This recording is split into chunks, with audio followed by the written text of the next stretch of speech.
সিরাজগঞ্জের শাহজাদপুরে অস্ত্রসহ ডাকাত দলের এক সদস্যকে গ্রেফতার করেছে শাহজাদপুর থানা পুলিশ।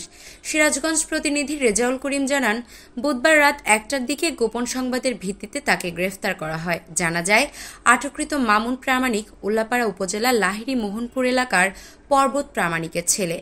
এ বিষয়ে শাহজাদপুর থানার অফিসার ইনচার্জ সবুজ রানা জানান, গোপন সংবাদের ভিত্তিতে শাহজাদপুর পৌর শহরে দারিয়াপুর উত্তরপাড়া গ্রামে একাধিক মামলার আসামি ও অস্ত্রধারী সন্ত্রাসী বাবুল শেখের বাড়িতে ভাড়া থাকেন।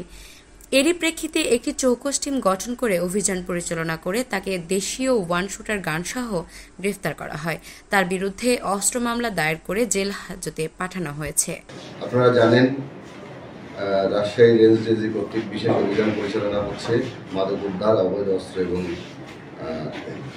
অপরাধীদের ধরার আইনের আওতায় নিয়ে আসার লক্ষ্যে তারই সূত্র ধরে শাহজাদপুর থানা পুলিশ টিম গত রাত্রি 1:45 সময় শাহজাদপুর থানাধীন দারিয়াপুর উত্তরপাড়া গ্রামস্থ টিএনডি অফিস সংলগ্ন জনক বাবুল শেখ এর মন প্রামাণিক অবৈধ অস্ত্রসহ তার শয়নকক্ষে অবস্থান করেছে বলে গোপন সংবাদের ভিত্তিতে আমরা ওখানে অভিযান পরিচালনা করে সেখান থেকে তার হেফাজত হইতে তার শোয়ার ঘরের খাটের নিচে তোষকের নিচে হইতে একটি দেশীয় অংশটার গান উদ্ধার